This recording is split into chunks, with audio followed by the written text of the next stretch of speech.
दोस्तों नमस्कार। मैं हिम्मत सिंह विमर्श मीडिया के लिए और साथ में आर्किटेक्ट इंडिया के सहयोग से ये कार्यक्रम है बा मुलाहिजा। तो बा मुलाहिजा में आप सबका स्वागत है। आज का जो मौजू है, जो विषय है, अ, वो है कबीरदास की एक खूबसूरत सी साखी है। उस वो साखी है कि कौन ठगवा नगरिया लूटल हो। तो वो एक दूसरे संदर्भ में है। माया और दूसरी दूसरी चीजें जो इंसान को इंसान नहीं रहने देती है। और जब अंत में हिसाब किताब होता है, तब कुछ भी हाथ में नहीं होता है। तो वही ठगवा है जो लूट लिया है। लेकिन आज का संदर्भ जब हम बात कर रहे हैं तो ठीक वो कबीर दास याद आ रहे हैं। तो कबीर दास के समय में नगरिया था, अब आज देश है। तो देश के जो हालात हैं और उस पे जो पर्दे डाले गए थे, बड़े चमकीले चमकीले, बड़े शानदार सजावट की गई थी, अब उसकी परतें उभरने लगी हैं। और जैसे जैसे इलेक्टोरल बॉन्ड और उस पे लगातार सुप्रीम कोर्ट का जो दबाव रहा है, उसमें फाइनली एसबीआई को अपना सारा कच्चा चिट्ठा जमा करना पड़ा है। हालांकि कई लोग कह रहे हैं कि जिस तरह की सरकार है अभी, अ, उससे कोई उम्मीद करना कि वो सही जानकारी भी दे।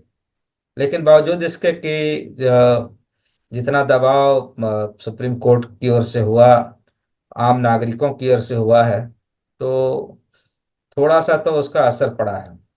और तीसरा, इसको लेके जो जो पहले कयास लगाए जा रहे थे कि किस तरह से अ, माने एक्सटॉर्शन, क्या एक शब्द है उसका, फिरौती फिरौती लेना टाइप का। और दूसरी ओर तू मेरा मैं तेरा खुजाऊं तू मेरा खुजा वाला टाइप का था कि तुम एक हाथ से दो तो दूसरे हाथ से लो। इस तरह की सारी हरकतें तमाम जो भी सतर्क नागरिक थे देश के, पत्रकार हों या वकील हों या सामाजिक राजनीतिक चिंतक हों, कार्यकर्ता हों, सब लोग समझ रहे थे कि क्या खेल हो रहा था। लेकिन जो भी कुछ बोलिए उसको लगातार नजरअंदाज करना, और नजरअंदाज करने के अलावा जो इनकी पूरा मीडिया तंत्र है, उन मुद्दों को छुपाने के लिए दूसरे जो वाहियात मुद्दे हैं, जिसका कोई समाज के किसी संरचनात्मक किसी कार्य के लिए नहीं है, उन तमाम मुद्दों पे इस मीडिया ने अपना पूरा ताम झाम के साथ एक तमाशा बना के रखा हुआ था। लेकिन तमाशा कितनी देर तक चलेगा?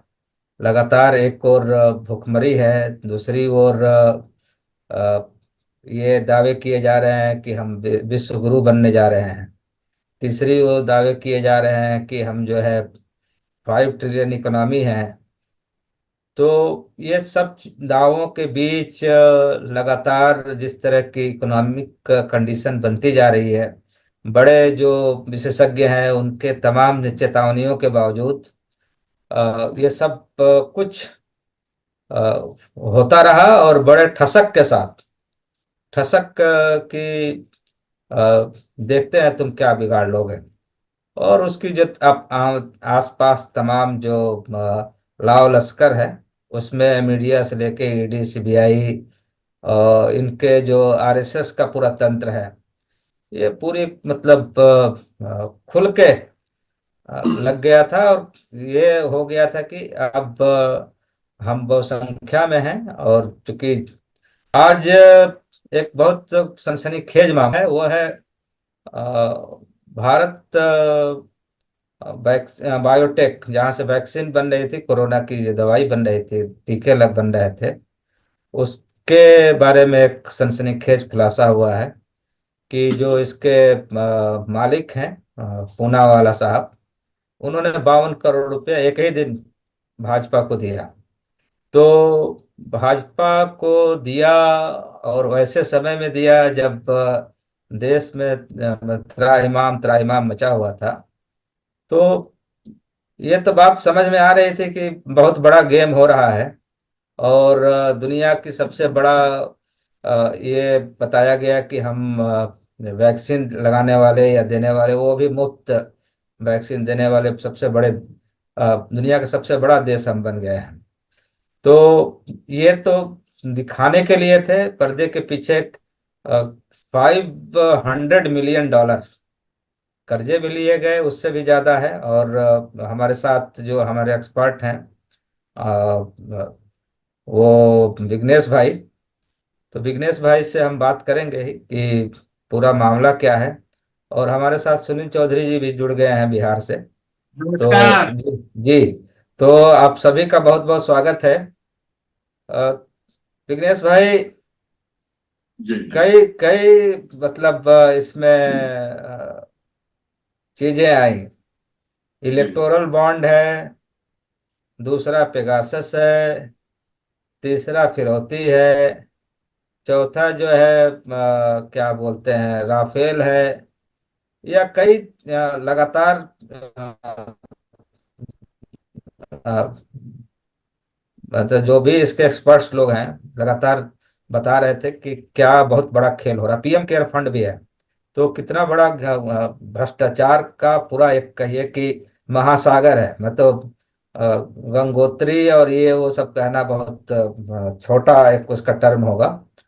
एक पूरा एक, और उसके बावजूद ये दिखाना कि सबसे बड़े ईमानदार हम ही हैं, और जो भी इसके हमारे खिलाफ बोलेगा उस पे हम उसका मुंह बंद करा देंगे या तमाम चीजें कर देंगे। लेकिन चुनाव का वक्त आ गया है, और ऐसे समय में इस तरह के बड़े बड़े खुलासे हो रहे हैं। तो ये जो पूरी जो आप बार बार कहते हैं टूल किट का, ये टूल किट कैसे काम कर रहा था, और आगे भी इनके तो नहीं है कि यहीं रुक जाएंगे। इसके अलावा भी बहुत सारे इनके पैंतरे होंगे जो वो चल रहे होंगे, पर हमें तब पता चलेगा जब उसके परिणाम दिखने लगते हैं। विघ्नेश जी भाई, आपके पास। जी जी जी जी जी। देखिए, परिणाम तो दिख रहे हैं।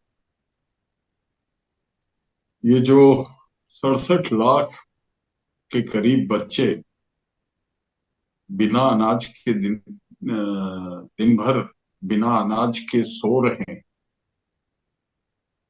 बिना अनाज के सो रहे हैं 67 लाख बच्चे इस देश में। जो पहले शायद 22-23 लाख का आंकड़ा था, वो हम्म।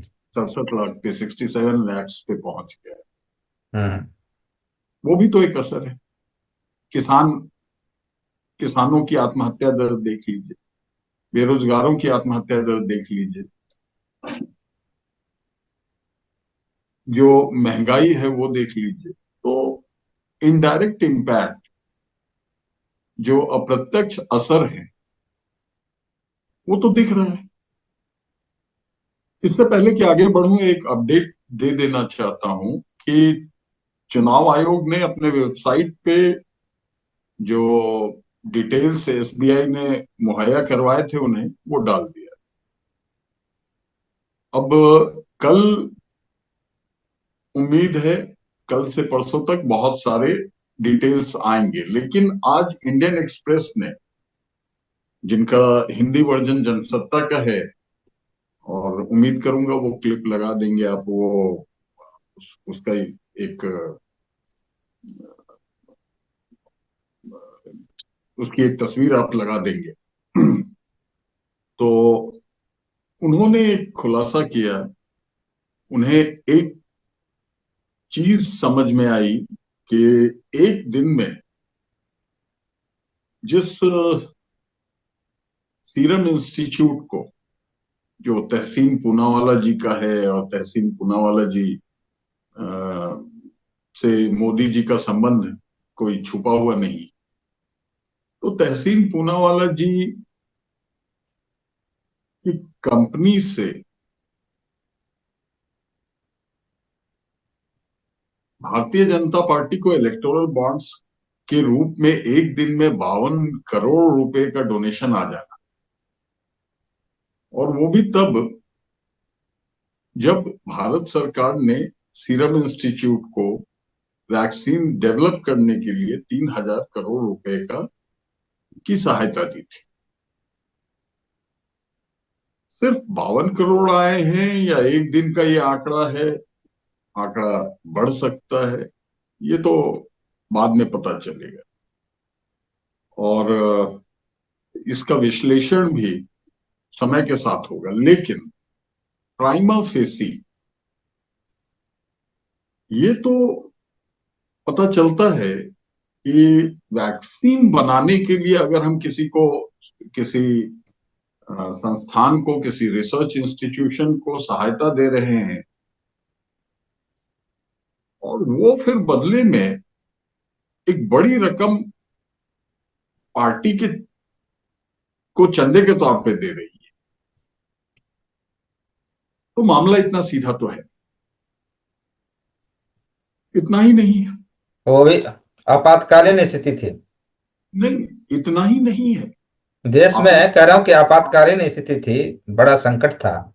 जी बहुत संकट था। आपको याद होगा, जो आम लोग थे, जो श्रमिक थे, श्रमिक वर्ग पूरा सड़कों पर था। उसे बस मुहैया नहीं करवाया जा सकता था, नहीं करवाया जा रहा था। उसे ट्रेन मुहैया नहीं करवाई जा रही थी।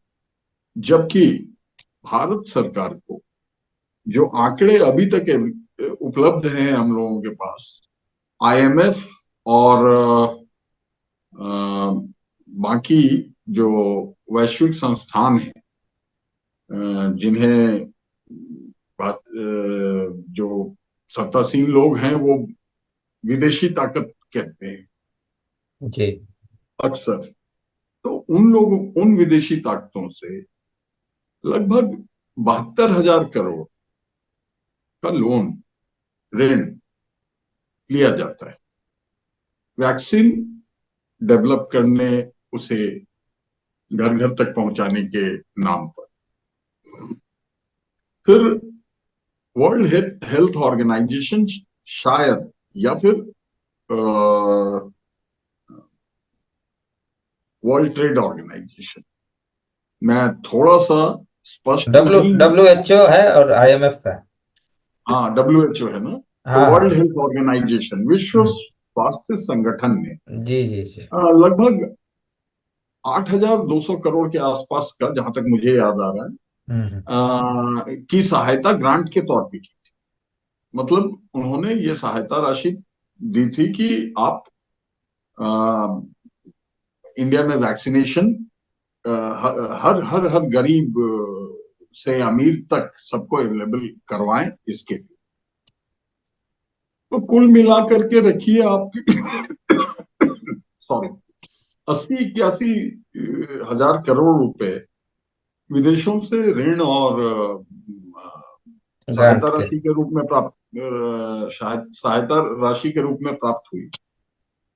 उसमें से जो स्क्रोल की एक रिपोर्ट है वो बताती है कि लगभग भारत सरकार ने, जहां तक जो आंकड़े दिख रहे थे उसके हिसाब से, वो भी स्पष्ट आंकड़ा नहीं है, क्योंकि स्पष्टता जो आरटीआई से आती थी, उस आरटीआई के कानून को बहुत कमजोर कर दिया गया मोदी सरकार के आते ही, जो वर्तमान सत्ता है उसके आते ही।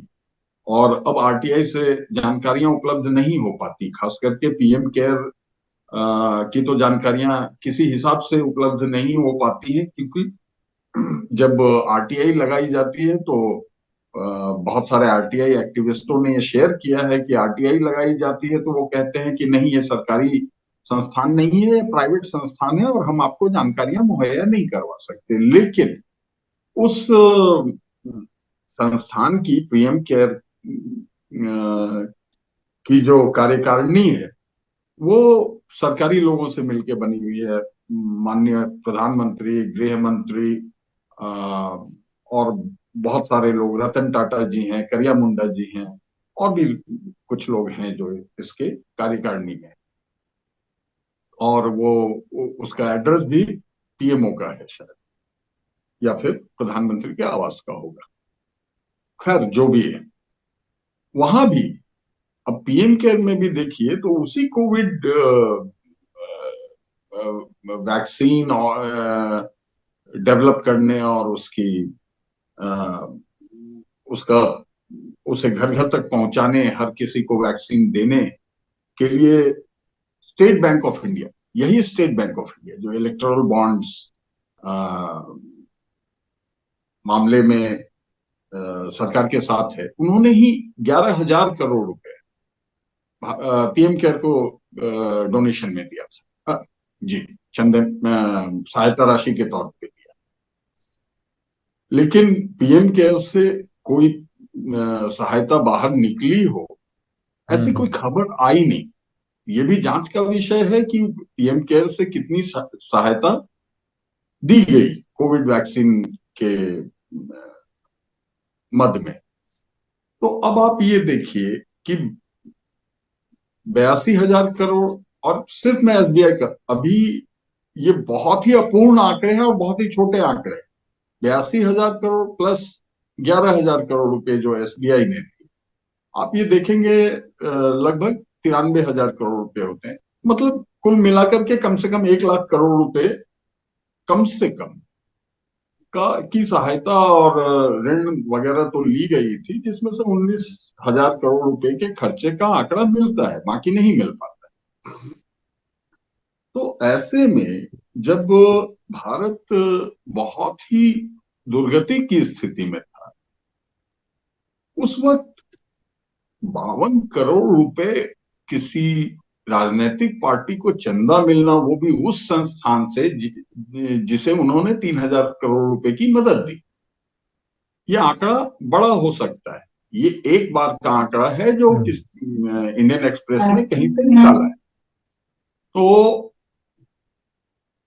ये स्पष्ट है कि जितनी अच्छी छवि सत्ता में बैठे लोग अपनी बता रहे हैं, वो छवि तो नहीं है। लेकिन हाँ, कोई भी सरकारी एजेंसी या कोई भी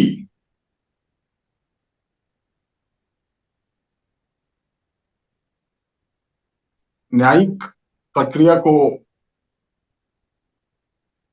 मेंटेन रखने वाली जो संस्थान है, उन्होंने इस पे ढंग से, सही तरीके से न सवाल उठाया, ना ही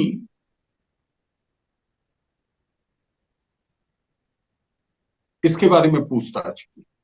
दूसरी ओर जो वैश्विक संस्थाएं हैं, रेप्यूटेड वैश्विक संस्थाएं हैं जो इस पे सवाल उठाती रही, उन्हें विदेशी ताकत कह करके उनके बातों को खारिज कर दिया जाता है। लेकिन एक चीज है विघ्नेश भाई।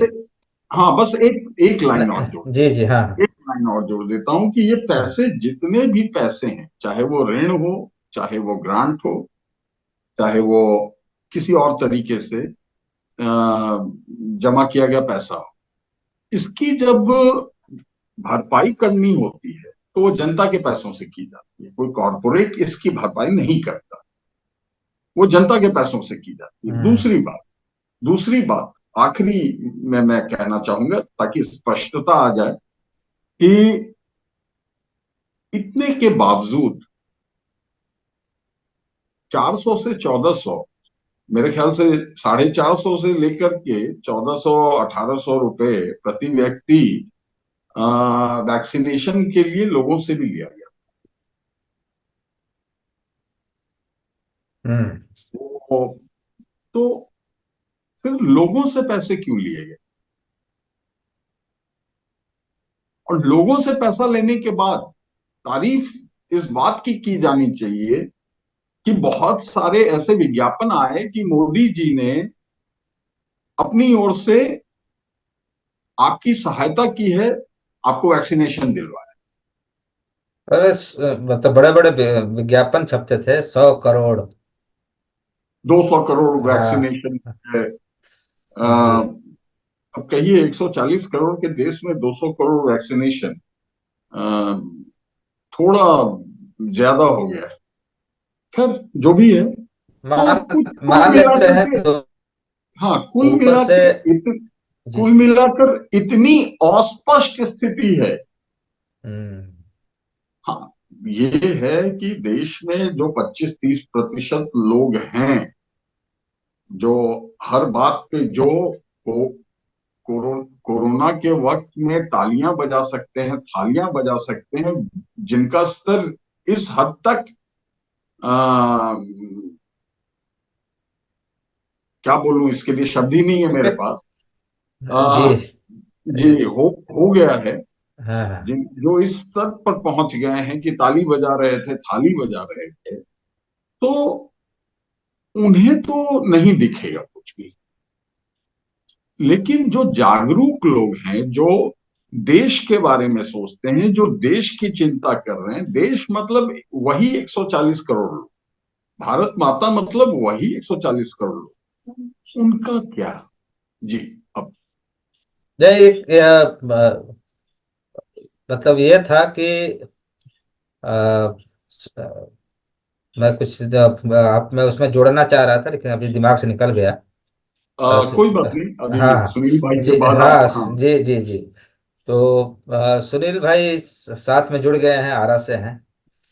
तो जी हाँ, नमस्कार। जी। तो नमस्कार नमस्कार सुनील भाई। सुनील भाई, आपदा में अवसर हाँ हाँ।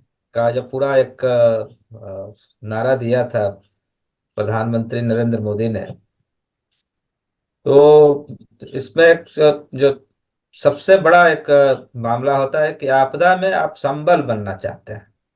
लोग संबल बनते हैं, एक दूसरे का को माने मदद करते हैं। ये पहली बार मतलब जो नारा आया, तो शायद यही सब था क्या, जो पूना वाले से लेके दूसरे दूसरे जो पूरे जो उनके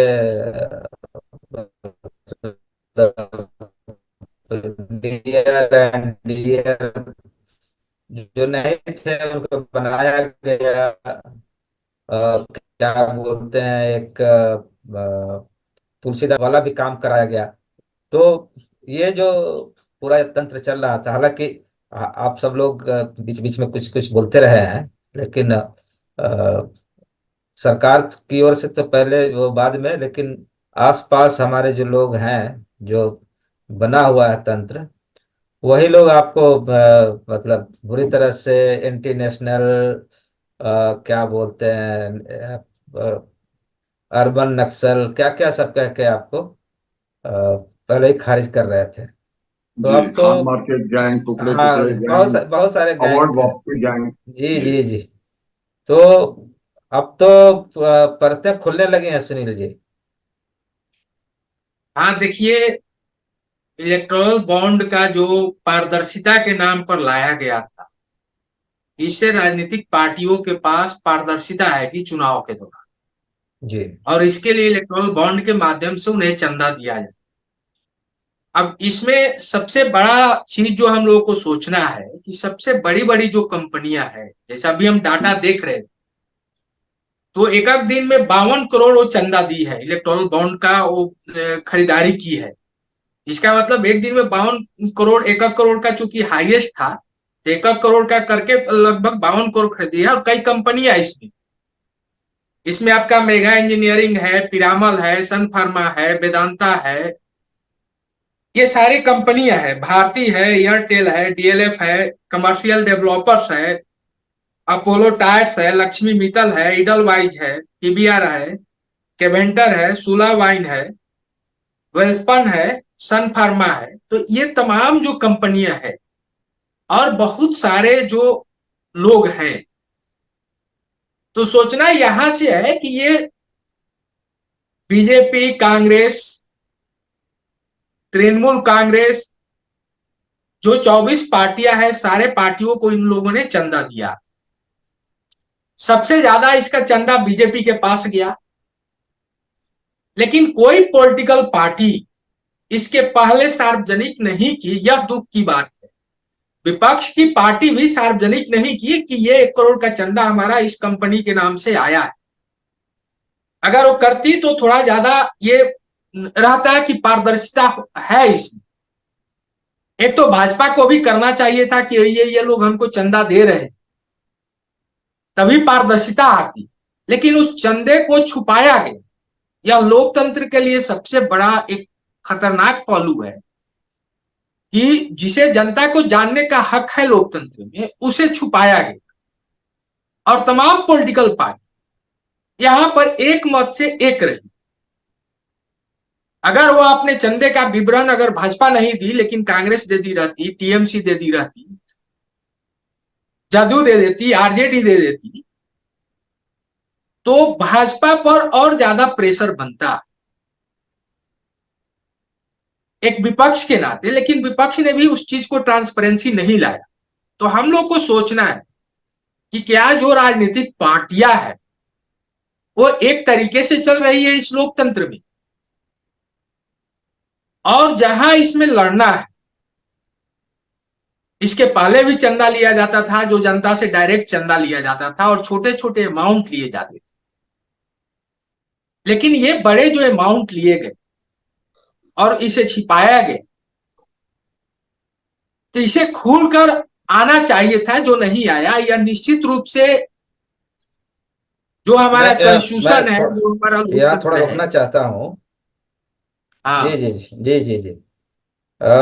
इसमें यह है कि जो सबसे बड़ा लाभार्थी इसका हाँ, इस भाजपा है। पूरे भाजपा है। और हाँ, दूसरी उन्हीं का कानून बनाया हुआ है और और उन्हीं के नेतृत्व में सरकार चला रही है, जी और सबसे जी। ज्यादा लाभार्थी भाजपा है। हाँ तो तो वो जो इसीलिए विपक्ष का तो विरोध करना चाहिए था ना। नहीं नहीं वो तो किया है सबसे ज्यादा शायद। लाभार्थी। वो नहीं कह रहा हूँ, मैं ये कह रहा हूँ कि वो तो सबने बता दिया कि हमको इतना मिला जी, हमको इतना मिला। किसी ने कहा कि हमको कुछ भी नहीं मिला है। और ये किससे मिला वो तो चूंकि कानूनी एक दांवपेच था, शायद इसलिए भी नहीं बता पाए होंगे। मेरा उससे कोई बहुत नहीं है गुरेज है कि किसी ने बता पाया कि नहीं बता पाया। सवाल ये है कि ये जो पूरा का पूरा ये सिस्टम तैयार किया गया जिस तरह से, और अभी तो ये भी खबर आ रही है कि जिन जिन लोगों ने विपक्ष के पार्टियों को, खास करके कांग्रेस हो या दूसरे, तृणमूल हो या तेलुगु देशम हो या टीडीपी हो, क्या नाम है, डीएमके वगैरह, सबको मिला। तो वो तो यहाँ तक पता चल रहा है कि सरकार जो है जिन जिन कंपनियों ने उनको दिया, अब उनके पीछे पड़ गई। और दूसरा यह है कि ये पारदर्शिता के नाम पे एक तरह से कहिए कि एक एक्सटॉर्शन वाला कुछ मामला था कि अच्छा तुमने इसको दिया है, अब बताते हैं तुमको। ये भी पूरा एक मामला आया है। इसके पहले एक और चीज आई है सुनील जी, कि कुछ जगहों पे इनकम टैक्स के छापे पड़ते हैं।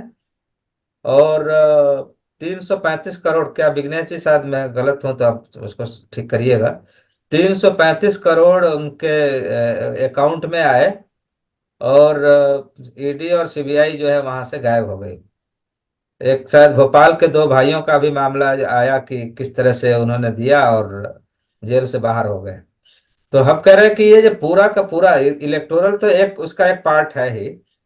ये जो पूरी जो मकड़जाल जो बुना गया था, ये इसका तो कहीं ना कहीं खुलासा तो होता ना अब, कि जो खुलासे हो रहे हैं उससे तो मतलब भयंकर किस्म की चीजें आ रही हैं।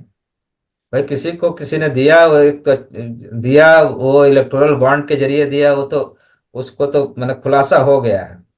अब तो उसके इतर बहुत सारी चीजें आ रही हैं जिसमें हम कह रहे हैं कि आपदा में अवसर है। उस समय जब आपदा देश में पड़ी हुई थी, उस समय कोरोना के समय जी उस कंपनी को जिसको होने वाला सरकार था। हाँ दे रही है। तो ये जो पूरा एक भयंकर किस्म का मतलब अनैतिकता, माने अनैतिकता का भी पराकाष्ठा है। अनैतिकता और अमानवीयता का चरम आप कह सकते हैं इसे। जी जी जी, वही कि कह रहा। और संवेदनहीनता का आप चरम कह सकते हैं कि वैसे जी। दौर में जहां लोगों के जीवन के बचाने की जरूरत थी, हम्म। वहां बिजनेस हो रहा था वहां बिजनेस हो रहा और था। मार्केटिंग। हाँ, जी जी हम जी। इसे बिजनेस के रूप में ही देखेंगे, राजनीतिक पार्टी का एक जवाबदेही लोकतंत्र के प्रति। हम्म। लेकिन नरेंद्र मोदी जी और भाजपा वहां बिजनेस कर रही थी, जी जी, वही लोगों मैं। के जीवन के साथ, हम्म। लोगों के जीवन के साथ बिजनेस कर रही थी।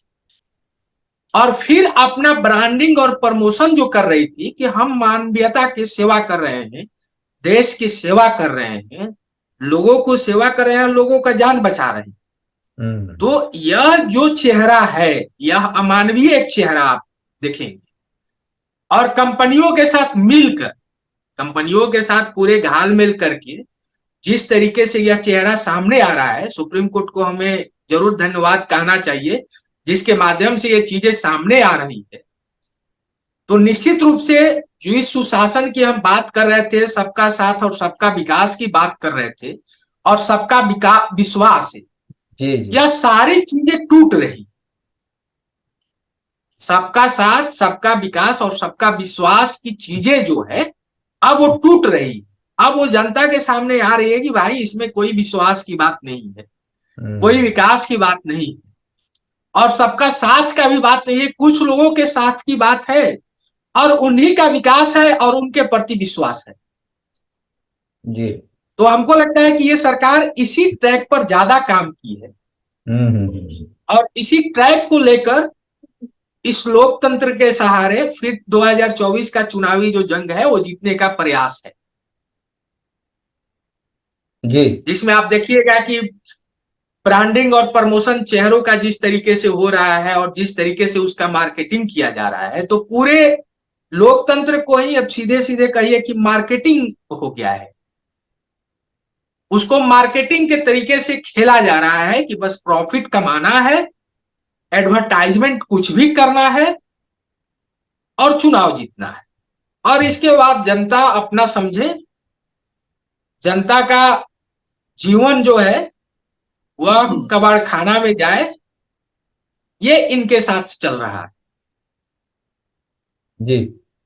विघ्नेश भाई। हाँ, यही है। जी जी, एकदम सही कह रहे हैं। हम कह रहे हैं कि भाई एक ऐसा समय जब पूरे देश पे सब संकट आ रहा हो। हालांकि इसके जो कहिए कि शुरुआत जो है बहुत पहले से ही हो गई थी, जब आपको याद होगा ताबूत घोटाला। हाँ हाँ, तो ताबूत घोटाला में भी उस समय जॉर्ज फर्नांडिस शायद उस समय वो थे डिफेंस जॉर्ज मिनिस्टर। फर्नांडिस थे।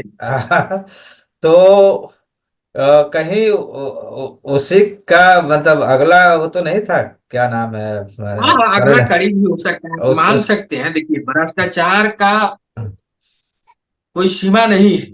और आज दुनिया जिस तरीके से मार्केटिंग के सहारे चल रही है, प्रॉफिट गेन के सहारे चल रही है कि आप हमें प्रॉफिट दीजिए, हम आपको प्रॉफिट दें, जी और इसी के सहारे इस लोकतंत्र को, इस चुनाव को चलाया जा रहा है। तो इसमें कोई आश्चर्य की बात नहीं है। आश्चर्य की बात यह है कि जनता को जगना चाहिए। हम्म। वह जिस गरीबी के दलदल में जी रही है, जिस बेरोजगारी के दलदल में उसका परिवार जी रहा है, लोग सुसाइड कर रहे हैं, यूथ सुसाइड कर रहे हैं, किसान सुसाइड कर रहे हैं, मजदूर सुसाइड कर रहे हैं, महिलाएं कुपोषण के शिकार है, इसके बावजूद लोग खड़े क्यों नहीं हो रहे हैं? यह एक आश्चर्य की बात। विघ्नेश भाई, जी सवाल तो सुनील जी की ओर से भी आ रहा है जी जी जी, और कि बहुत महत्वपूर्ण है सुनील जी का भी सवाल। जी जी। तो सही बात है कि भाई ये मूल जो इसका मतलब कंट्रोलर कहिए, कंट्रोलर जनरल कहिए, अब उसमें तो यही कहेंगे कि जिस जी तरह से पूरा का पूरा तंत्र चल रहा था, जी ये मतलब कोई कच्चे खिलाड़ी तो नहीं है। बिल्कुल। हाँ, तो कच्चे खिलाड़ी नहीं है तो ये खेल कहाँ से शुरू हुआ और कैसे कैसे ये चला है, और पूरे लोकतंत्र को एक कहिए कि बाजार तंत्र में बना के परोस दिया यहाँ सामने, जिसमें और कुछ लोग तो हैं जिसके पास बहुत पैसा है, वो तो खेल रहे हैं। एक बड़ी आबादी, उसको तो धर्म का अफीम चटा दिया गया है।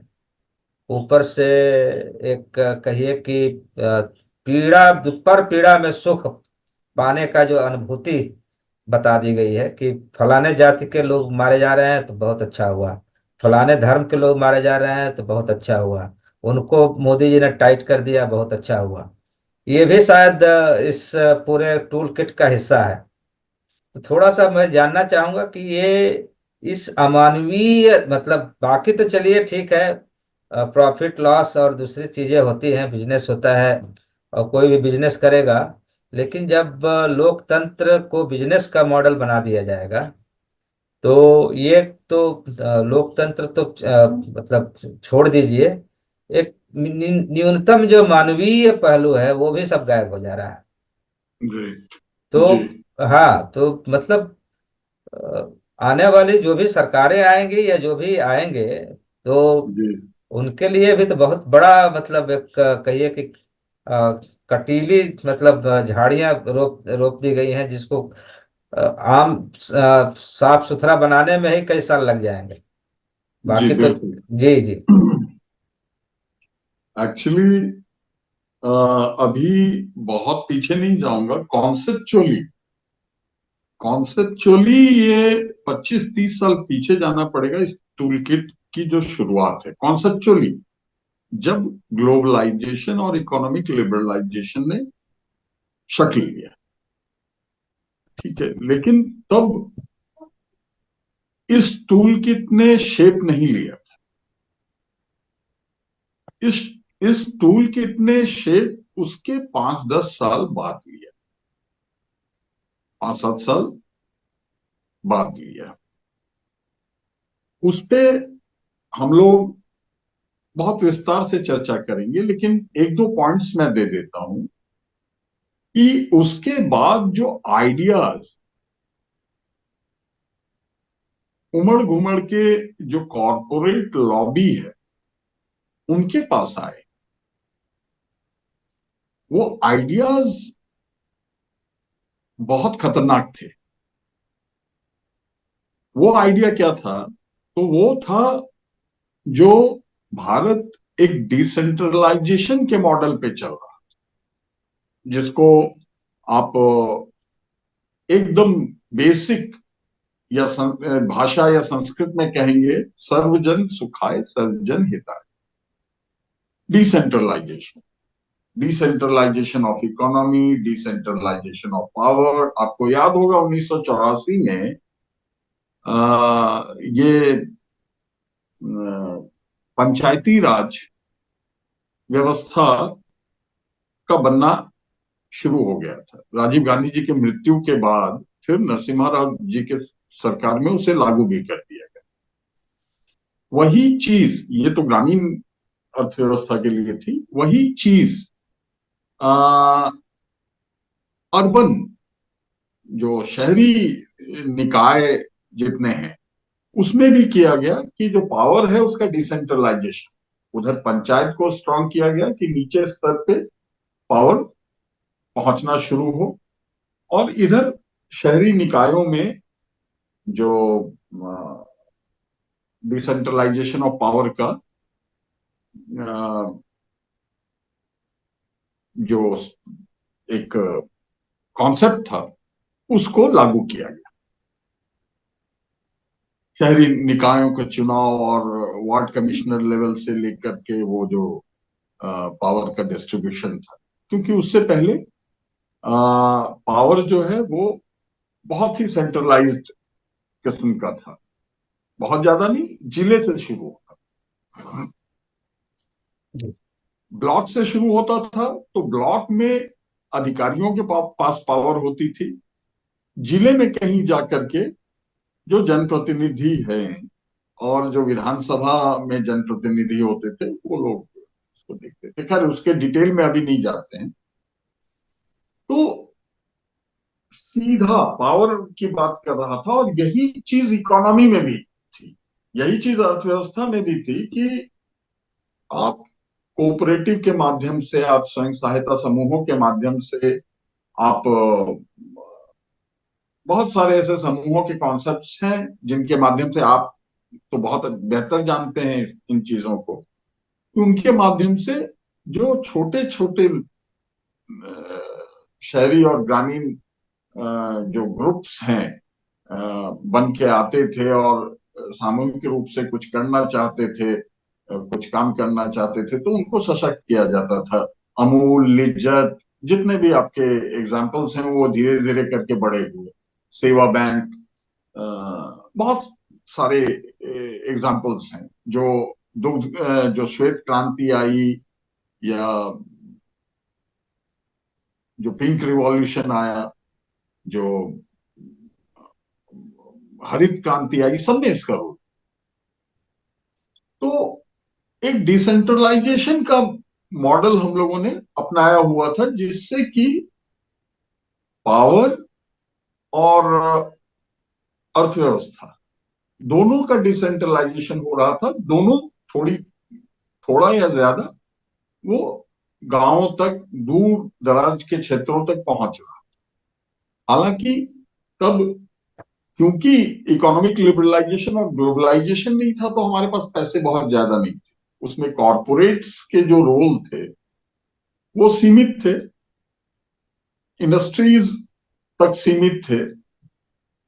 तो हमारे पास पैसे कम थे और जो रफ्तार थी हमारी वो बहुत ज्यादा धीमी थी। उसको करते हुए, ये बहुत बड़ा टॉपिक हो जाएगा, उसको करते हुए हम आगे बढ़े। जो स्थिति बिगड़ी वो मेरे ख्याल से सन 2000 के बाद धीरे धीरे उसकी आधारशिला रखी जा चुकी थी। धीरे धीरे करके उसने अपने कब्जे में चीजों को लेना शुरू किया, और 2014 के बाद जब पूर्णतया आपको एक सेंट्रलाइजेशन का मॉडल अपना लिया गया, आज भी सरकार आपको ये कहती हुई मिलेगी कि हम 5 ट्रिलियन इकोनॉमी बन जाएंगे, लेकिन 5 ट्रिलियन इकोनॉमी में 140 करोड़, यानी कि नीचे तबके के, निचले तबके के जो निचले जो 50% लोग हैं, आर्थिक तौर पे जो निचले 50% लोग हैं, देश की संपत्ति का सिर्फ 3% उनके पास है। तो उनका 3% बढ़ के 10% होगा कि नहीं, ये नहीं बताएंगे।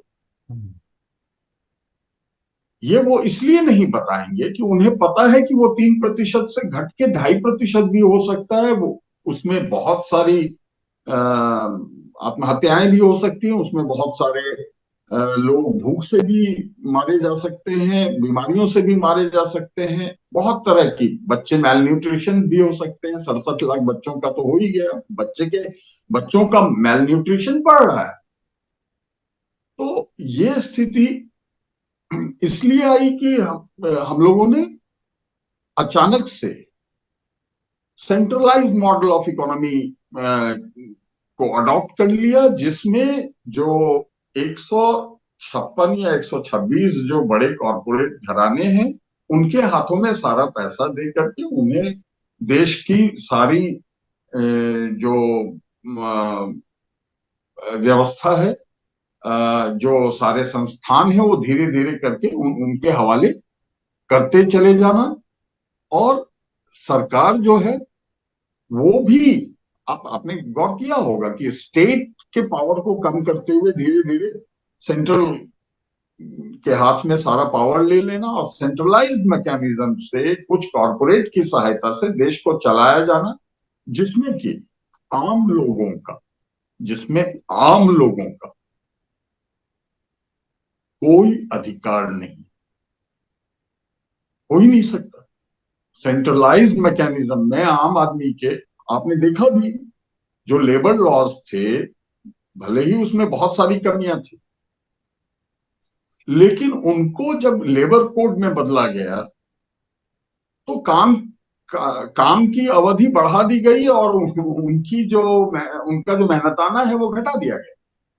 उनका जो प्रतिरोध करने का अधिकार था, विरोध करने का अधिकार था, हड़ताल करने का अधिकार था, आज कागज पे वो अधिकार लगभग समाप्त हो चुका है।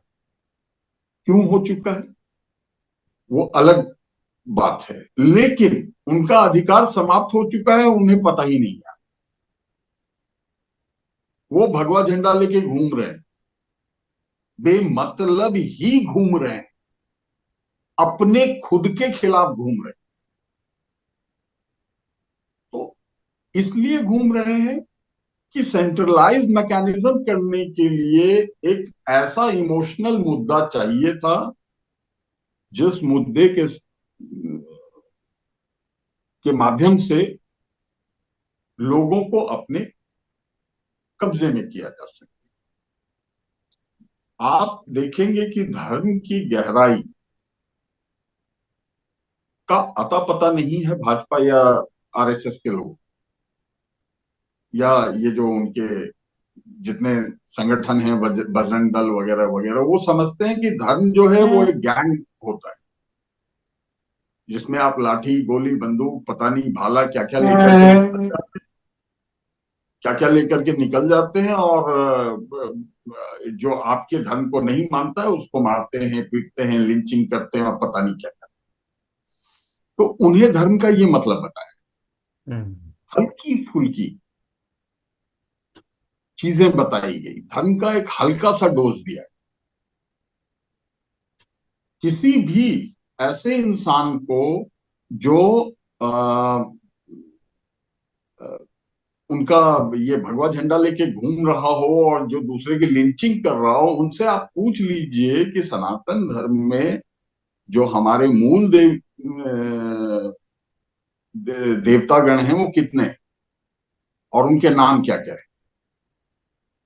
मैं चैलेंज करता हूं, बताना तो दूर, पहली बार उन्हें पता चलेगा कि अच्छा देवी देवता जो हैं वो बहुत सारे हैं क्या। जी जी। बताना तो दूर है। नहीं नहीं, वो तो एकदम आप तो तो जी। ये टूल किट बहुत बड़ा है। उस पे ना हम्म आके मैं सुनील भाई पे वापस आ जाता हूँ। हम्म उनके एक प्रश्न पे, बहुत अच्छा प्रश्न था कि चंदे का हिसाब विपक्ष ने क्यों नहीं लिया। अब देखिए, इसमें जो इलेक्टोरल बॉन्ड्स में जो एक व्यवस्था है, उसमें बेनिफिट ऑफ डाउट दिया जा सकता है विपक्षी पार्टियों को, क्योंकि जो इलेक्टोरल बॉन्ड्स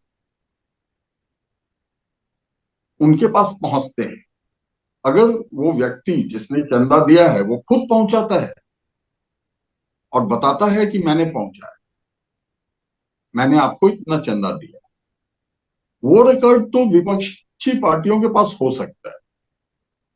उसके अलावा जो सारे रिकॉर्ड्स हैं वो स्टेट बैंक ऑफ इंडिया सिर्फ और सिर्फ सरकार को देगी,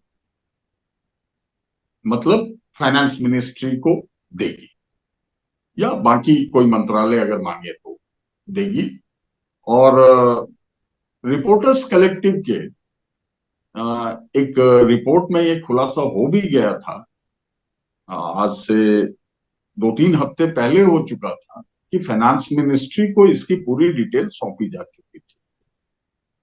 finance minister Mrs Nirmala Sitharaman ने वो डिटेल मंगवाई थी और वो उन्हें स्टेट बैंक ऑफ इंडिया ने मुहैया करवा दी थी। यानी कि जो सुप्रीम कोर्ट के को अपने पत्र के माध्यम से स्टेट बैंक ऑफ इंडिया ने कहा था, वो सरासर झूठ था। दूसरी बात यह है कि जो चंदे का हिसाब था, अगर वो विपक्ष देती तो उन्हें डर होता कि हमें जो चंदा देगा, अगले ही दिन उस पे ईडी, सीबीआई, आईटी और न जाने कौन कौन से संस्थान जो है वो धावा बोल दे, तो एक डर भी हो सकता था। तो अभी फिलहाल मैं ये नहीं कह रहा हूं कि विपक्ष को पूरी तरह बरी किया जाना चाहिए, बल्कि अभी फिलहाल उन्हें बेनिफिट ऑफ डाउट देते हैं, और 2 से 3 दिनों में सारी चीजें निकल के सामने आएंगी। मैं, सुनील भाई, आप, हम सब फिर बैठेंगे और जरूर देखेंगे। जरूर। उसमें उसमें विपक्ष की भी बहुत सारी कमियां पता चलेंगी, और पक्ष की तो पता चलेंगी ही चलेंगी, क्योंकि जो सत्ताधारी पार्टी है, आधे से ज्यादा चंदा तो उन्हीं को मिला है, जी आधे से ज्यादा इलेक्टोरल बॉन्ड्स तो उन्होंने ही भुना है। तो अच्छा, आपने एक चीज ध्यान नहीं दिया होगा, मैं उस पर ध्यान ध्यान आकर्षित करना चाहूंगा आप दोनों का, कि लगभग 21,126 इलेक्टोरल बॉन्ड्स इशू किए गए, जिसमें भुनाए गए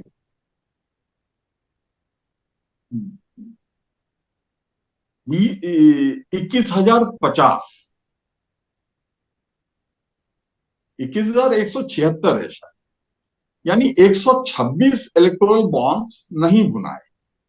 उसमें से 2,000 रुपए के इलेक्टोरल बॉन्ड्स वो हैं जो एक पत्रकार, पूनम अग्रवाल जी, जो क्विंट की पत्रकार थी, उन्होंने खरीदा था उसकी जांच परख के लिए कि उसमें वो कोड कहाँ है।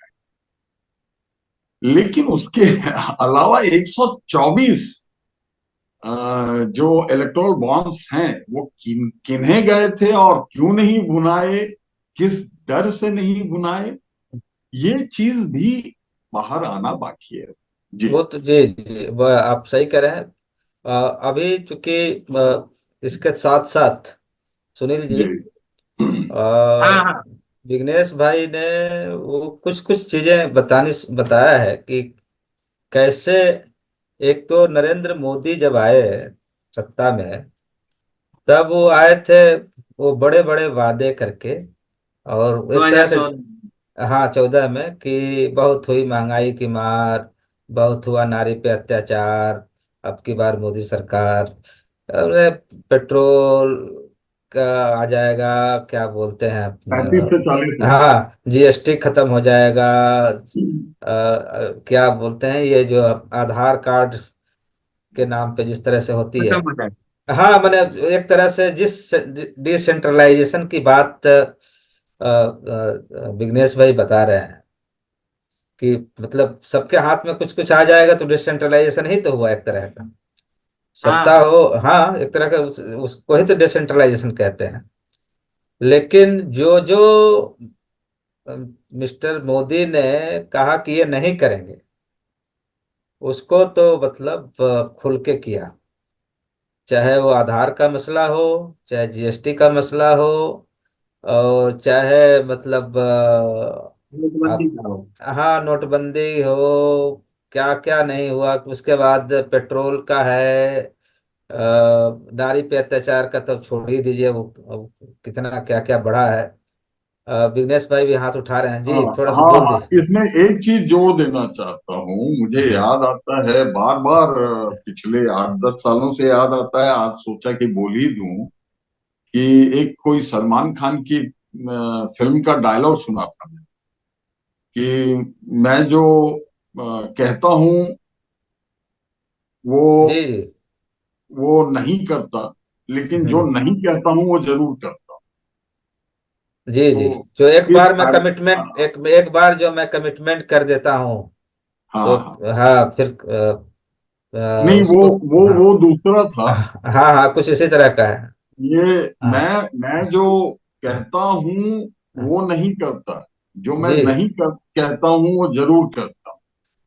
तो तो उनके मॉडल को, मेथड को समझने के लिए ये बहुत ही अच्छा कोट है। जी जी, तो तब शायद वो हिंदू हृदय सम्राट और शेर पाल लिए हैं, ये सब था नहीं। लगता था कि एक नया कोई निजाम आए, थोड़ा सा जिस तरह से घोटाला और क्या क्या दुनिया भर की चीजें हैं, उस कौन किया वो तो सब खुलासा हो ही गया कि विनोद राय थे शायद, जी जी कह जी कह कह के उन्होंने कहा कि सब करवाया गया था। तो ये भी तो एक भयंकर किस्म का टूल किट हुआ। मैं उस पर हम बाद में बात करेंगे। लेकिन इस टूल किट के, ये मैं क्लियर कर दूं कि इस टूल किट के कम से कम दसियों अलग अलग स्ट्रीम है। जी दसियों मतलब कि 30, 40, 50, 60 बहुत सारे स्ट्रीम्स हैं। ये एक तरफा अटैक नहीं था। इस पे बहुत बड़ी टीम लगी हुई थी, पेड टीम। अभी भी भाजपा के पेड वर्कर्स की संख्या किसी ने बताई कि 50 लाख के आसपास है पूरे देश अच्छा। में। और ये भाजपा की टीम का काम नहीं है प्लानिंग करना। हम्म, ये जो प्लानिंग्स हो रही हैं और जिस स्तर की हो रही हैं, वो जरूर कुछ कॉरपोरेट घरानों के कुछ हजार शार्प ब्रेन्स, जो बिजनेस के शार्प ब्रेन्स हैं, जो आईआईएम्स और इन तरह के इंस्टीट्यूटों से निकले हुए, देशी विदेशी जी संस्थानों उस से जी जी। तो निकले हुए लोग हैं। ये उनके स्तर की प्लानिंग है और जी ये स्पष्ट दिख रहा है जी। तो सुनील जी, जी हाँ। हाँ मतलब जिसको लेके जनता आई थी, मतलब बड़े खुश थे कि चलो गुजरात मॉडल और ये सब चीजें हो रही हैं, जिस पे हम लोग भी बार बार कहते थे कि ये भयंकर किस्म का गुजरात मॉडल है और ये मतलब देश के तबाही के लिए बड़ा मतलब खतरनाक चीज होगी। हाँ, कुछ चकाचौंध वाली सड़कें और ये वो सब दिखाया जा रहा था कि यहाँ से निकलो तो श्याम से पहुंच जाओगे सूरत और कहाँ कहाँ। इसके अलावा जो पूरा तंत्र जो जिस तरह से वहाँ अप्लाई किया गया, और खास करके गोधरा के बाद, तो कहीं पूरा का पूरा वही मॉडल तो नहीं था जो पूरे देश में बोला कुछ गया, दिखाया कुछ गया, किया कुछ गया। और जब तक समझ में आता, जब तक जादू का खेल समझ में आता, ताली बजा रहे थे लोग, बड़ा खुश थे कि देखो बड़ा अच्छा तमाशा हो रहा है, ऐसा तमाशा शायद पहले कभी नहीं हुआ था। और बाकी तो मौनी बाबा थे, फलाना थे, ठिकाना थे। लेकिन उसके सारे तंत्र जो है अब धीरे धीरे, या उसके टेंटिकल्स क्या कहते हैं उसको, मतलब जो ऑक्टोपस के जो टेंटिकल्स होते हैं उसको कुछ नाम है, अब याद नहीं आ रहा। टेंटिकल्स ही बोलते हैं, जो जकड़ लेता है, एक बार जकड़ लिया तो फिर वो वहीं से खून चूसना शुरू करता है। और जब तक पहले तो पता ही नहीं चला, और जब तक पता चला है तब तक बहुत खून जो है निचोड़ा जा चुका है लोकतंत्र का। तो एक तो ये कि ये जो पूरा मानसिकता कैसे, एक अचानक एक देश लिबरल देश था और अचानक इतना भयंकर किस्म का मतलब खेमे बंदी, कट्टरता, और उन लोगों में जो थोड़ा बहुत पढ़े लिखे थे उनके बीच में कैसे बना, इसके बारे में थोड़ा सा कुछ आइडिया हो, या कैसे ये चीजें बनती गई। और बनाते में आप, चूंकि आप एक जन संस्कृति कर्मी भी हैं, तो शायद आप ज्यादा जनमानस को समझ पाएंगे। जी देखिए,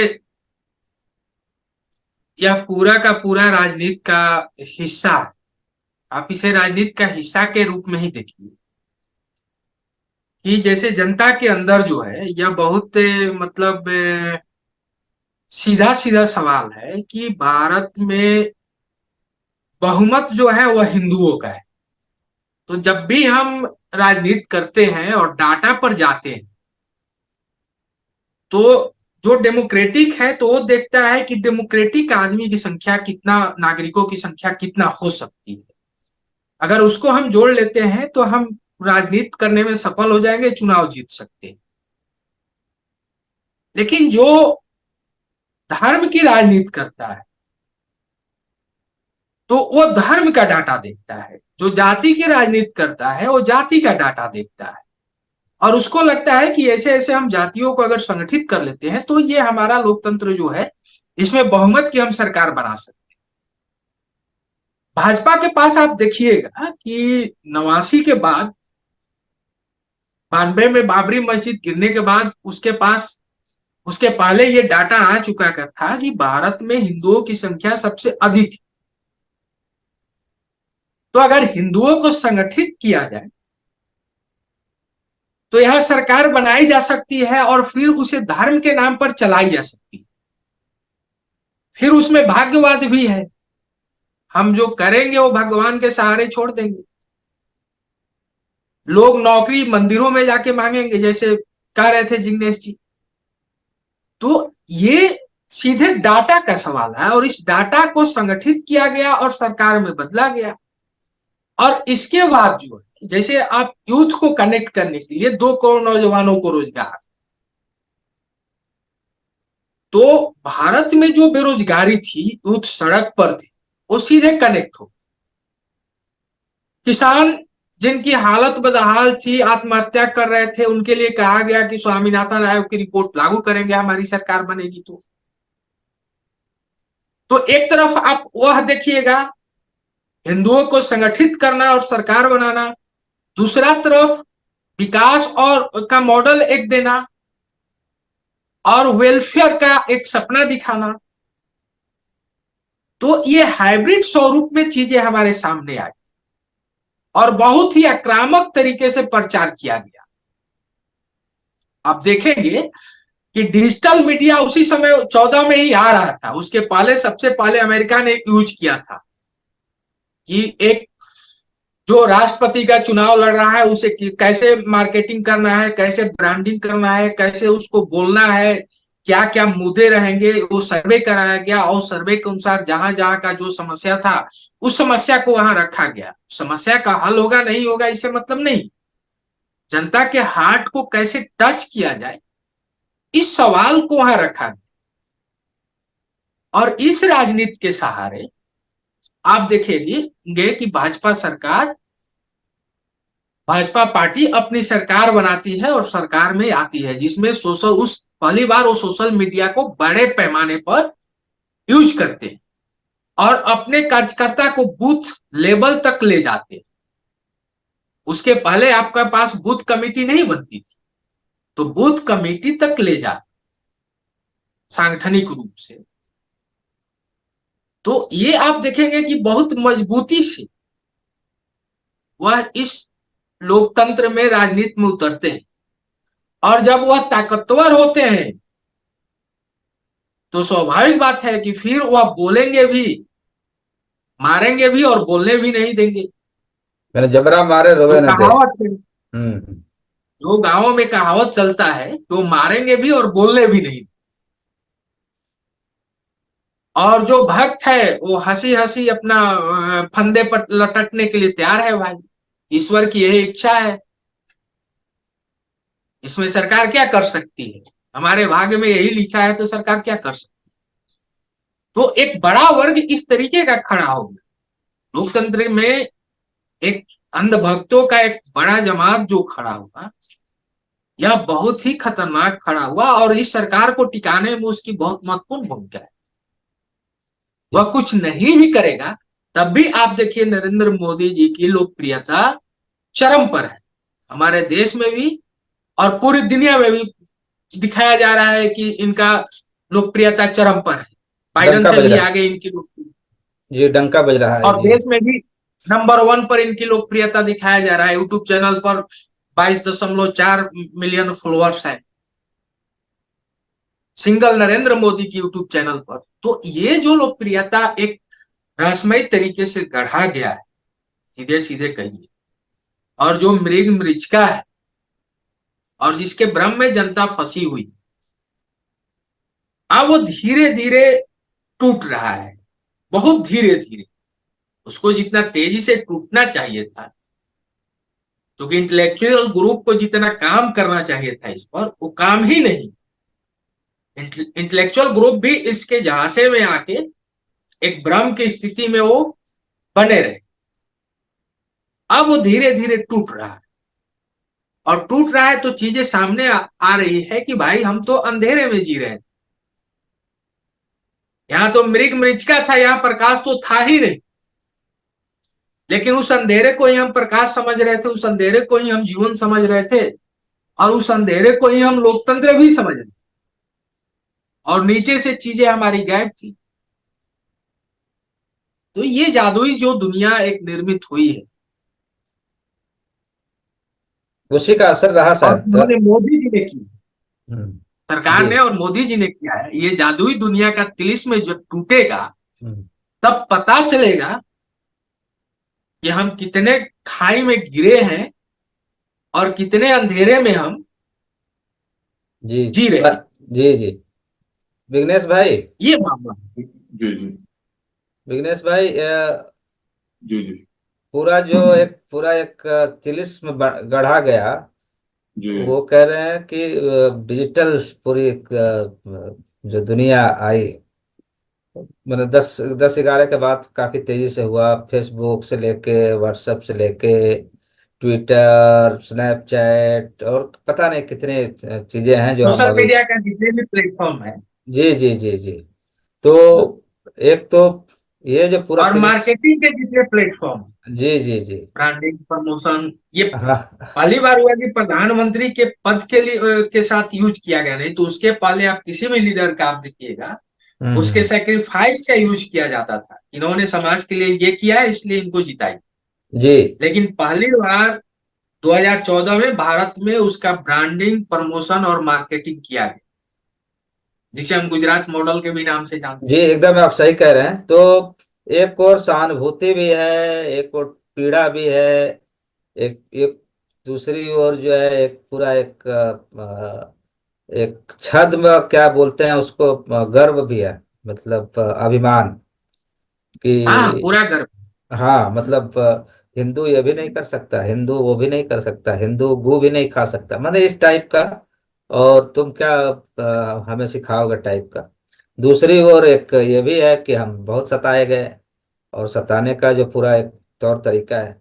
मुझे एक चीज थोड़ा सा इस पे, आप दोनों लोग हैं तो इसमें तो हो गया, जो इंडियन प्लेयर्स हैं जो अपने अपना रोल प्ले कर रहे हैं, इसमें क्या मैंने, कुछ इंटरनेशनल प्लेयर्स भी हैं जो पूरा एक इस माहौल बनाने में, एक ताना बाना बनाने में, इस तरह का वो सहयोग दे रहे हैं, या एक कुछ इंटरनेशनल लेवल पे कुछ लॉबी जैसी हैं जो इस तरह के पूरे, क्योंकि उनका वेस्टेज इंटरेस्ट है कि निश्चित जितना। रूप से। जी जी। तो उस पर थोड़ा सा दोनों लोगों से जो जानना चाहिए। ओबामा की कंपनी ब्रांडिंग कर रही थी, प्रमोशन कर रही थी, वही कंपनी मोदी जी भी हायर किए थे। पहली बार पर्सनालिटी को डेवलप करने के लिए कंपनी को हायर किया गया, एक आदमी को ब्रांडिंग और प्रमोशन करने के लिए हायर किया गया। और उस हायर करने में कॉरपोरेट का हाथ था, क्योंकि यह काम बिना कॉरपोरेट का नहीं हो सकता। कॉरपोरेट को चाहिए था एक मजबूत आदमी जो कॉरपोरेट के साथ खड़ा रह सके। और गोधरा कांड के बाद नरेंद्र मोदी जी गुजरात में एक मजबूत मुख्यमंत्री के रूप में उभरे थे। और कॉरपोरेट को लगा था कि यह घोड़ा जो है हमारे लिए बहुत फायदेमंद होगा, हमारा जो भी डिसीजन होगा यह मजबूती से लागू करे। मतलब यह है कि तो जो जितना क्रूर होगा। हाँ हाँ, वह उतना ही मजबूत शासक होगा कॉरपोरेट के लिए, क्योंकि हम्म। उसको संसाधनों को लूटना है। तो जी। लूटने के लिए एक मजबूत आदमी की जरूरत हाँ, भले वो किसी भी स्तर पे गिर सके और कुछ भी कर है, सके। किसी भी हद तक वो जा सके। जी जी जी। और दूसरा जो चीज है कि वो लोकप्रिय भी होना चाहिए, हम्म ताकि वो जनता को समझा भी सके। हम्म। अगर लोकप्रिय है तो जनता को समझाएगा, और जनता को समझाएगा तो जनता को लगेगा कि नहीं भाई, ये तो हमारे भले की बात कर रहा है। हम्म। भले वो हंसते हुए फांसी पर चढ़ा दे, हम यही कहेंगे कि वो हंसते हुए, जनता जो है खुशी खुशी फांसी पर चढ़ रही थी। चरमोत्कर्ष है। तो विघ्नेश भाई, जी। विघ्नेश आप, सुनील भाई क्या चीजें समझ में आ रही होंगी, और इसकी ओर आप पहले भी इशारा करते रहे हैं कि कैसे कैसे खेल मतलब चक्रव्यूह रचा गया था। इस चक्रव्यूह के कुछ खिलाड़ी हैं जो वो देख रहे हैं कौन सा धागा कहाँ लपेटना है, कैसे करना है। बाकी कुछ ऐसे खिलाड़ी हैं जो ग्रामीण स्तर तक भी काम कर रहे हैं। वो उनको पता नहीं वो किस उसमें मुगालते में है। कुछ भी आप बोलिए तो, या कुछ भी मोदी जी वहां छींके नहीं कि वो गांव में वो जाके बताता है कि देखिए, मैंने मोदी जी की छींक इतनी अच्छी थी कि इतना पहले कोई छींका नहीं होगा। वो एक तरह का पूरा महिमा मंडन करने में लगा रहता है, या दूसरे जो असल मुद्दे है उससे भटकाने में लगा रहेगा। वो ये करेगा कि यदि यादव बहुल इलाका है तो एंटी यादव पूरा बनाएगा, यदि भूमिहार बहुल इलाका है तो एंटी भूमिहार बनाएगा, ब्राह्मण बहुल इलाका है तो एंटी ब्राह्मण बनाएगा। वो एक पूरा एक चक्रव्यूह जो है करता रहता है। उसमें उधर ब्राह्मणों को भी साधता है कि असल तो हिंदू धर्म जो है अब लागू हुआ है, वर्ण व्यवस्था अब लागू हुआ है, हमला है। लेकिन थोड़ी थोड़ी देर में 10 साल गुजर गया और अभी भी कह रहे हैं 1947 का सपना दिखा रहे हैं। तो अब ये बताइए कि 2043 कौन का। कौन से खिलाड़ी हैं। जी जी, ये जो खिलाड़ी कौन कौन से हैं और इन्वेस्टेड इंटरेस्ट कैसे है, थोड़ा सा इस पे बातचीत किया जाए। और इसको सबक करने के लिए आज जो उन्होंने खेल रचा था कहीं उसी में उलझते हुए तो नहीं आ रहे हैं, ये थोड़ी सी हम बात करेंगे। जी देखिए, मैं सुनील भाई की बातों से सहमत हूं, लेकिन उसको अलग तरीके से देखता हूं, अलग तरीके से रखना चाहूंगा। हिम्मत भाई, आप तो सांवले हैं, आपने कभी फेयरनेस क्रीम यूज किया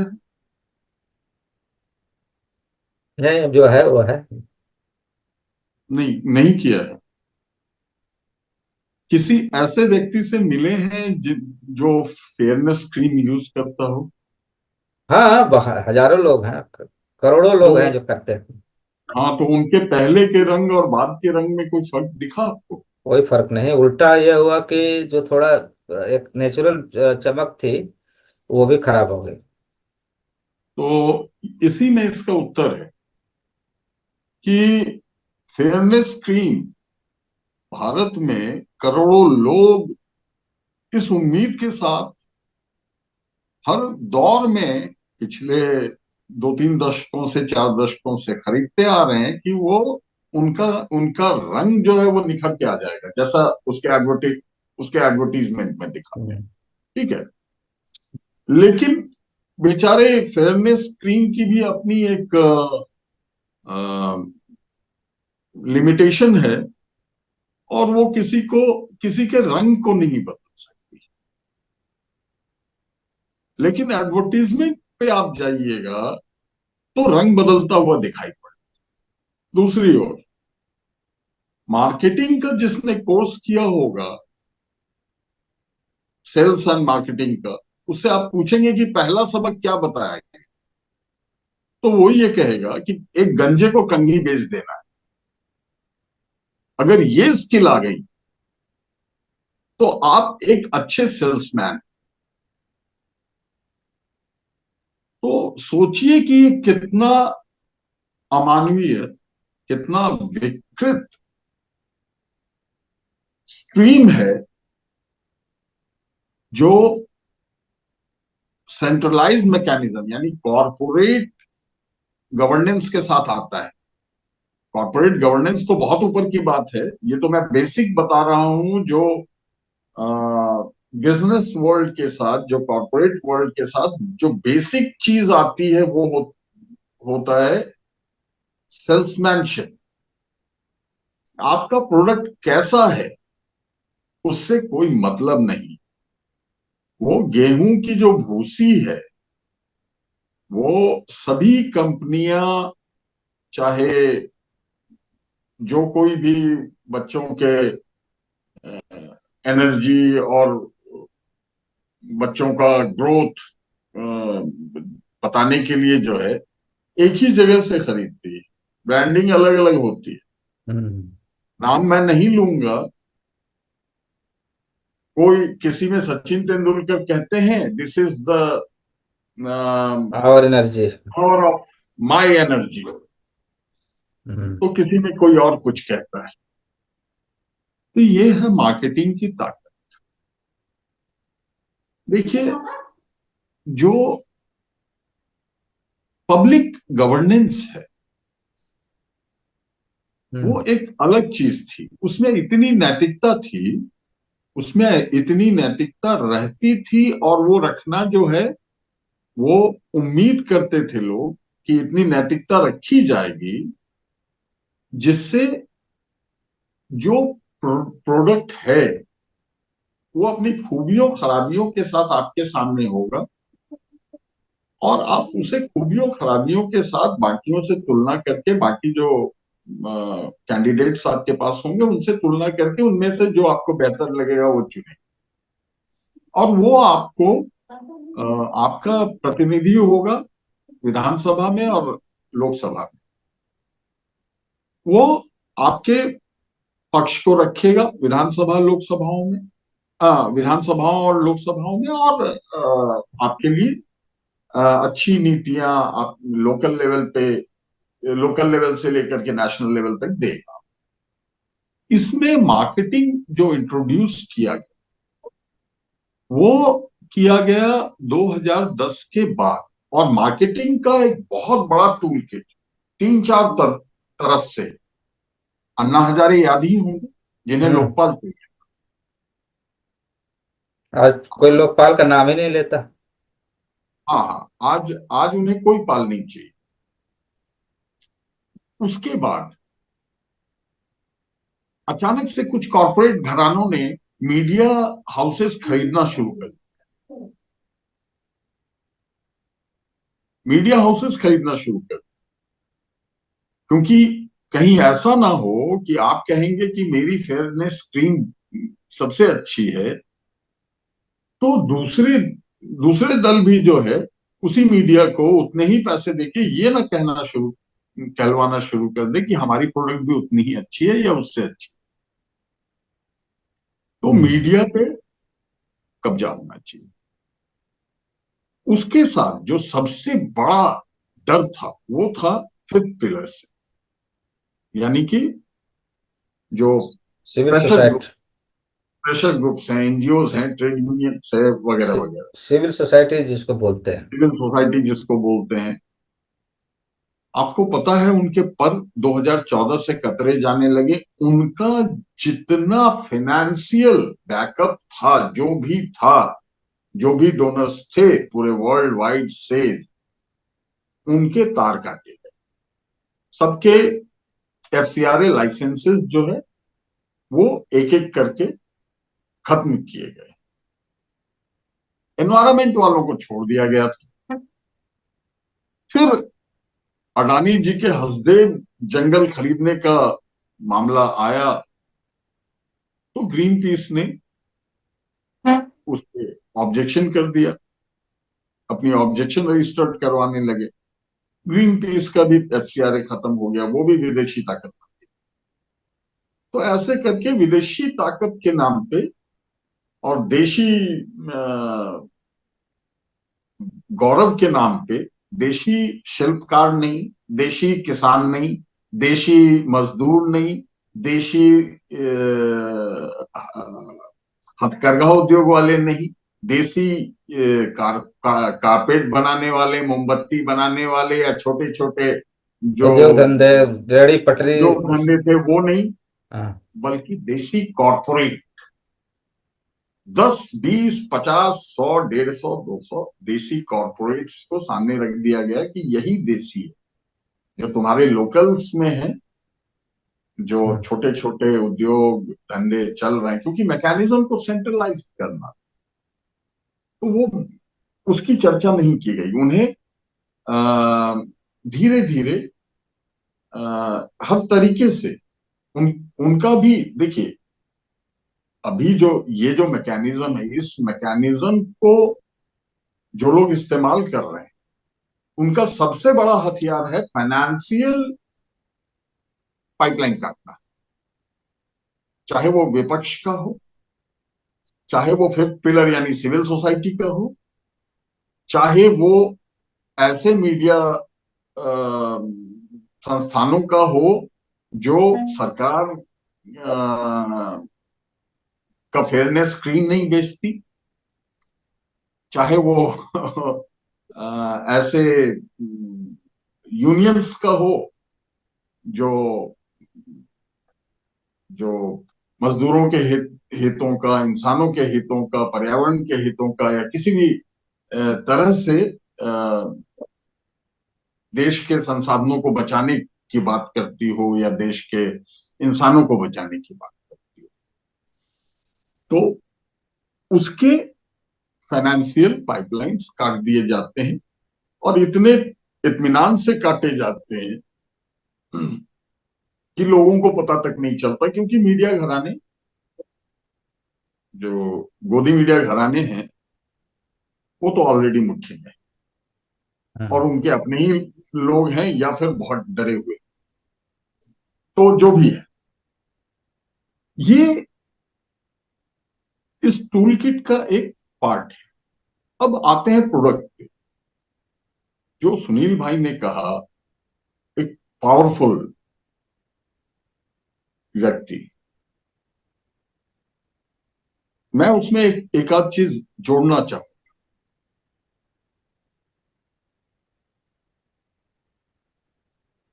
और एक आध चीज थोड़ा घटाना भी चाहूंगा। पावरफुल नहीं, एक क्रूएल, निर्दयी, और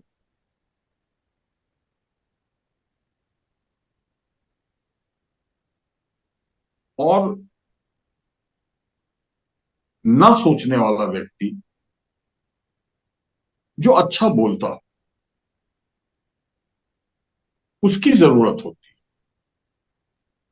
साथ में ये जरूरत होती है कि वो व्यक्ति वफादार रहे। उसके बहुत सारे राज, जो उनके फाइनेंसर्स हैं, जो उनके सपोर्ट में खड़े जो बड़े संस्थान हैं, उनके पास होते हैं। ये इस मॉडल का, मैं ये नहीं बोल रहा हूं कि ये होंगे ही, लेकिन इस मॉडल का जो एक आकार है, वो ऐसे ही लेता है ये मॉडल। तो अच्छा, उसके बाद आता है जो सुनील भाई कह रहे थे, बाकी चीजों से तो बिल्कुल सहमत हूं, क्योंकि वो न्यूरेमबर्ग मॉडल जो है, जर्मनी वाला, और जो मुसोलिनी ने कुछ मॉडल्स इस्तेमाल किए थे, उन सबको देखेंगे तो कैसे धीरे धीरे ऑटोक्रेसी की तरफ ले जाना है, उसके बहुत सारे मेथड्स हैं। कैसे उसमें जो मेजोरिटेरियन क्या कहते हैं उसे, गर्व की जो भावना है, उसको कैसे भर देना है कि हम सबसे बड़े, हम सबसे अच्छे। अच्छा, ये होता है सिर्फ देश तक। विदेशों में डंके की जो बात कही जाती, वो उतनी ही झूठ है जितना इनका वेलफेयर झूठा है। दूसरी बात ये भी है कि एक रिपोर्ट आई थी जिसने बताया था कि ट्विटर, इंस्टाग्राम, फेसबुक और वगैरह पे, या यूट्यूब वगैरह पे, मोदी जी के जितने फॉलोअर्स हैं, उसमें से 60% के आसपास फेक। तो अगर 22 मिलियन फॉलोअर्स हैं, तो आप उसमें से 9.5 10 मिलियन रख लीजिए कि हैं, लगभग 1 करोड़ नहीं, के उसमें आसपास। कुछ लोग ये भी होते हैं कि जो पत्रकार हैं, हम जैसे लोग हैं, वो लोग भी जुड़ते हैं कि देखें कि क्या वहां नहीं से। नहीं, नहीं नहीं, वो जुड़ते हैं जो हाँ। जेन्युइनली जुड़े हुए, वो भी जेन्युइनली जुड़े हुए हो। जी जी जी। तो लेकिन जो आप डिजिटल मीडियम से हम्म। उस नंबर को बढ़ाते हैं, मैकेनिज्म है हमारे पास। मैकेनिज्म है, जी जी, वो तो आप सही कह रहे हैं। हमारे पास चूंकि मैकेनिज्म, हम हाँ, कितना भी दिखा सकते हैं। करीब करीब हम लोग जो है एक 1.5 घंटे के आसपास हो गए हैं जी जी। बातचीत करते हुए, और मुझे लगता है कि इतनी अच्छी बात चल रही है, तमाम चीजें हो रही हैं कि लगता है कि एक एक टॉपिक पकड़ लें उसका, डिजिटल और सोशल मीडिया को पकड़ के चलते हैं तो एक पूरी रात लग जाएगी जिस पे हम बहस करें, बातचीत कर सकते हैं। जी, अ, एक किसी एक पक्ष को भी पकड़ लें तो, हाँ, या तो सुनील भाई या आप या मैं, हम्म, अ, हम तीनों एक एक घंटे, दो दो घंटे तो आराम से आराम से इसमें बातचीत कर सकते बातचीत कर सकते हैं। हैं जी। लेकिन क्योंकि शॉर्ट में करना है एकदम। तो। जी अब मैं थोड़ा सा इसको कंक्लूजन मतलब यहाँ बिल्कुल जो था ज्यादा नहीं कर सकते, और इस पे मुझे लगता है कि अलग से हम बहस करेंगे। अब चलते बिल्कुल। चलते पहले सुनील जी से हम बात करते हैं कि सुनील जी, चाहे जैसा भी हो, इलेक्टोरल बॉन्ड का पूरा कच्चा चिट्ठा, हो सकता है बहुत कुछ छुपाया गया हो, क्या क्या हो, उसके बाद सरकार कुछ घिरती हुई नजर आ रही है। शायद यही वजह है कि सीए वाला पूरा एक पिटारा खोला गया है, और उधर हरियाणा में कुछ हो गया, कहाँ कहाँ उल्टा जो बीजेपी में लोग जा रहे थे वहां से भाग के कांग्रेस में आ रहे हैं। तो कुछ फंसती हुई नजर आ रही है क्या सरकार, मतलब अभी बीजेपी। निश्चित रूप से देखिए, इलेक्टोरल बॉन्ड के डाटा आने के बाद सरकार पूरी तरीके से फंसी हुई, और चूंकि यह नरेंद्र मोदी का प्रोजेक्ट, तो यहाँ नरेंद्र मोदी जी फंसे हुए हैं। और यही कारण है कि आरएसएस का भी जो सर्वे आ रहा है, वो लगातार वोटों में गिरावट आ रहा है लगातार। और इसलिए अब एंटी इनकम्बेंसी कम करने के लिए, जहां लग रहा है कि हरियाणा में जैसे एंटी इनकम्बेंसी हो गया है खट्टर सरकार के खिलाफ, तो वहां के मुख्यमंत्री को चेहरा बदला गया। अब इलेक्टोरल बॉन्ड आने के बाद हमको लगता है कि प्रधानमंत्री के खिलाफ भी एक जबरदस्त एंटी इनकम्बेंसी चलेगा, और लोगों के बीच में निश्चित रूप से इनका जो लोकप्रियता का ग्राफ है, वह ग्राफ गिरेगा। तो अब देखिए कि 2024 का चुनाव सामने है, और बहुत जल्दी चुनाव की घोषणा होने जा रही है। तो निश्चित रूप से ये खतरा है नरेंद्र मोदी जी के लिए, और पूरे भाजपा के लिए भी, और आरएसएस के लिए भी एक चुनौती है कि जिस एजेंडा को खड़ा करके पूरे एक सरकार चलाना चाह रहा था, सारा डाटा उसके साथ है कि बहुमत 80% हमारे साथ है, इसके बावजूद भी इसमें अब भगदड़ मच रही। जी और जैसे ही जनता भागेगी तो आप देखिएगा कि कॉरपोरेट भी उसी हिसाब से भागता है, क्योंकि कॉरपोरेट का कोई अस्थाई घोड़ा नहीं होता है, वो मार्केट का घोड़ा हमेशा खरीदता है, उस पर दाव लगाता है और फिर चल देता है। जी। जनता जो दाव लगाती है, वो भावना की इमोशन के साथ लगाती है। हम्म। और जनता जब बदलती भी है तो पता नहीं चलता है। जैसे आप देखिएगा कि अमेरिका में ट्रंप अपने चरम लोकप्रियता पर थे, तब वो चुनाव हारे थे, चरम लोकप्रियता पर। ब्राजील में बोलेंसारो चरम चरम लोकप्रियता पर थे और चुनाव हारे थे, क्योंकि वहां की आर्थिक और सामाजिक विषमता थी, वो लगातार बढ़ रही थी। तो यहाँ भी यही होने जा रहा है। जी बहुत बहुत धन्यवाद सुनील जी। बहुत कम उसमें आए, मतलब मौका ही नहीं दिया आपको सोचने का, लेकिन इतना शानदार बोले। विघ्नेश भाई, सवाल, जी जी। सरकार क्या घिरती हुई नजर आ रही है? दूसरा, ये जो सीए के लेके थोड़ा बहुत कुछ हल्ला गुल्ला करने की कोशिश हो रही है, और ये भी हो रहा है कि फलाने ने क्या बोल दिया, ठिकाने ने क्या बोल दिया। आपको कहीं जनता के बीच में कोई ऐसा कोई हलचल कोई दिख रहा हो कि हाँ जी, बहुत बड़ा वो कारण है, और इसको देखिए, दिखा के शायद कुछ बात बन जाए। तो इतनी देखिए लोकप्रियता के बावजूद इतने मतलब देखिए हिम्मत भाई, अ, मैं ये कहना चाहूंगा कि मैंने लोगों से भी, जमीन पे रहता हूं तो लोगों से भी काफी मुलाकातें की हैं, काफी बातें की हैं। लोगों की बातें सुनने की भी कोशिश करता रहता हूँ आते जाते। और डिजिटल मीडिया को भी, मतलब सोशल मीडिया को भी पूरा खंगाला। मुझे सीए पे कोई चर्चा अब तक तो सुनाई नहीं पड़ी। ये कुछ पत्रकार लोग हैं जो कोशिश में लगे हुए हैं कि फलाने ने क्यों हाँ, बोल कुछ दिया। कुछ पत्रकार लोग हैं और कुछ नेता भी हैं, एक दो जो इस मुद्दे में पर अपनी राय रख रहे हैं।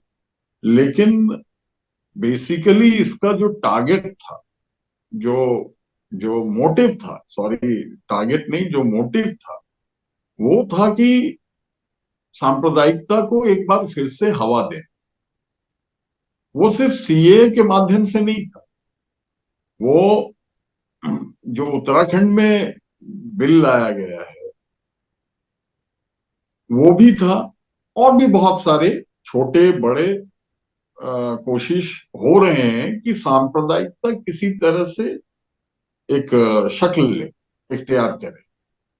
विपक्ष के बड़े नेता इस पे बोलें और हम उन्हें देशद्रोही बोलना शुरू करें। तो विपक्ष के एक नेता अरविंद केजरीवाल जी ने गलती से इस पे बोल दिया, और आज मनोज तिवारी जी का ट्विटर पे एकदम स्टेटमेंट वायरल हो रहा है कि वो एंटी हिंदू हैं, एंटी हिंदुस्तानी हैं, वगैरह वगैरह। लेकिन ये छिटपुट हो रहा है है। उल्टा महज एक 1 या 2%, महज हम्म, 1 या 2% जो सोशल मीडिया पे जाने वाले लोग हैं उन तक ये पहुंच रहा है। बाकी जमीन पे किसी भी संप्रदाय के लोग जो है वो उत्तेजना में नहीं है, वो इस पे न बोल रहे हैं, और ना ही विपक्ष के दूसरे बड़े नेता इस पे बोल रहे हैं, इस पे कोई राजनीति कर रहे हैं। हाँ, वेस्ट बंगाल में मुस्लिम पॉपुलेशन ज्यादा है तो ममता दीदी थोड़ा बहुत इस पे अपना पक्ष रख रही थी। लेकिन डिससेटिस्फैक्शन की बात नहीं हो रही थी। वो अपनी राजनीति साध रही थी। जहां तक सीए या किसी भी बिल के आने की बात है, आने का मामला है, तो वो अब चुनाव तक तो लागू होना नहीं है। और इन्होंने ये ऐसे समय पर चाल चली जो एक तरह से दूसरे संप्रदायों के, जो मेजॉरिटी है उसके अलावा दूसरे संप्रदायों के लिए एक अपमानजनक अपमानजनक हथियार के तौर पे देखा जाने लगा। क्योंकि रमजान के पहले दिन, रमजान की पूर्व संध्या पे इसका ऐलान किया, ठीक है। और रमजान के महीने में, यानी अगले 1 महीने तक, तो कोई भी मुस्लिम इसके बारे में ना बोलेगा, ना सोचेगा, क्योंकि उनका ये पवित्र महीना माना जाता है। और वो कहते हैं कि इसमें हम अच्छी बातें सोचते हैं, अच्छी बातें ये करते हैं। तो इसीलिए ये पूरे का पूरा एक फ्लॉप शो है। इससे उनको फायदा कितना होगा पता नहीं, लेकिन थोड़ा बहुत नुकसान जरूर होगा। क्योंकि मुसलमानों के अलावा बहुत सारे हिंदू भी हैं। असम में भी आपने देखा था कि जितने लोग जब वहां मैं पे अभी तो सीए। एक इस पे मैं एक छोटा सा रुकना चाह रहा हूँ कि जी असम के जो मुख्यमंत्री हैं वो भी बहुत बड़े हिंदू हृदय सम्राट हैं जी अपने जी, आप अभी में। नए हुए हैं, हाँ नए। जी हाँ, नया वाला हिंदू हृदय हृदय सम्राट हैं, जी जी वो इसका विरोध कर रहे हैं कि नहीं, यहाँ नहीं लागू होगा। हालांकि जहां से, जिस आसाम से ये शुरुआत हुई थी और जिन लोगों ने शुरू किया था, उन्हीं लोगों ने कहा कि ये सबसे ज्यादा मतलब बेमतलब का की कवायद है। नहीं, इसीलिए मैंने कहा, जी इसीलिए मैंने कहा कि उनको नुकसान थोड़ा बहुत जरूर होगा, क्योंकि असम में जब सीए लागू करके चेक किया गया था तो मुस्लिमों से ज्यादा हिंदू अ, परिवार इसके बाहर हुए थे नागरिकता के। तो इसका असर ना सिर्फ मुस्लिमों पे बल्कि हिंदुओं पे भी पड़ना है। और ये एक पूरी तरह से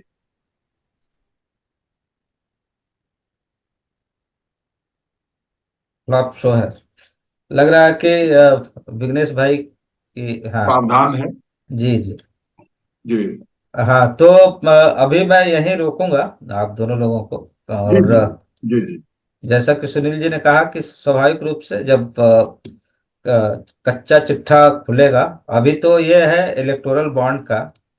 और कल को जी यदि मामला इनका भी आता है, क्या नाम है, पीएम केयर फंड का आता है, पेगासस के जरिए क्या क्या खेल किया गया, राफेल के जरिए क्या क्या खेल किए गए, दूसरे जो तरीके अपनाए गए, जो एक तरह से लोगों ने कहा कि एक्सटॉर्शन मनी टाइप का, एक मतलब गैंग है, गुंडा है, और पहले फोन से बुलाता है, नहीं दिया तो फिर उसको धमका देता है, ईडी भेज देता है। तीसरा है कि वो तमाम जो लोग थे, जो विपक्ष के पार्टियां जितनी भी हैं, उनके एक वो थे, क्या बोलते हैं, मैंने बड़े रस का ऐसा हुआ करता था। तो यदि इनके पास नहीं आया तो उनको जेल में भेजवा दिया गया। तो ये सारी चीजें हैं। और स्वाभाविक रूप से गया है आज के डेट में, जो जितना बड़ा गुंडा है, जो जितना बड़ा बदमाश है, या जो जितना बड़ा मतलब हेरा फेरी करता है, आज उसको बड़ा सम्मानित दृष्टि से भी देखा जाता है। मैंने आमतौर पे जो समाज में हालत यह हो गई है, यदि वो बोलेरो लेके या स्कॉर्पियो लेके घूमता है तो 10-20 चमचे जो है उसके पीछे लोग चलते हैं। लेकिन एक लास्ट में कि राजनीति है तो राज और नीति और समाज, जो भी होगा समाज में ही करना होगा। और समाज का पतन यदि एक बार हो, सैकड़ों साल लग जाते हैं उसको उभारने में। तो कहीं इसके लिए भी प्रयास हो रहे हैं, ऐसा नहीं है कि सब लोग ऐसे ही हैं। हम सब लोग जो इस रात में चर्चा कर रहे हैं, तो हमारी सबकी चिंता है। और क्या क्या प्रयास हो रहे हैं, हम थोड़ा अगले एपिसोड में, अगले बार जब हम बैठेंगे तो उस पर हम चर्चा करेंगे। राजनीतिक रूप से क्या क्या प्रयास चल रहे हैं समाज में, सामाजिक रूप से, आर्थिक रूप से, और कौन कौन सी वो मतलब सूत्र हैं जिसको थोड़ा सा पकड़ा जाए तो शायद वो एक बेहतर भविष्य की ओर वो दिखाएंगे। जिसमें कई लोग कह रहे थे कि कारपोरेट का जो है जवाब कोऑपरेटिव, कारपोरेटीकरण का जवाब जो है कोऑपरेटिव से भी दिया जा सकता है। तो ये सब भी मसले आ रहे हैं। तो आप दोनों लोगों का बहुत बहुत शुक्रिया, इस रात में आप लोग जुड़े और एक बेहतरीन चर्चा हुई। और बेबाक ढंग से, मैंने कोई किसी पार्टी पक्ष विपक्ष का नहीं, एक जन पक्ष का जो हम लोगों का एक पूरा सिलसिला है। तो आप सबका फिर से बहुत बहुत शुक्रिया, बहुत बहुत धन्यवाद। दर्शकों से भी हम कहेंगे कि जी, आप सब बहुत लोग बहुत बहुत शुक्रिया। हाँ, कमेंट करें, सब्सक्राइब करें, लाइक करें, और शेयर भी करें। घंटी वगैरह दबाना है वो दबा दें। तो बस हमारे साथ जुड़े रहेंगे तो अ, आपका भी जो कमेंट्स होगा वो भी हम यहाँ जरूर शेयर करेंगे। तब तक के लिए नमस्कार, आदाब, सत श्री अकाल।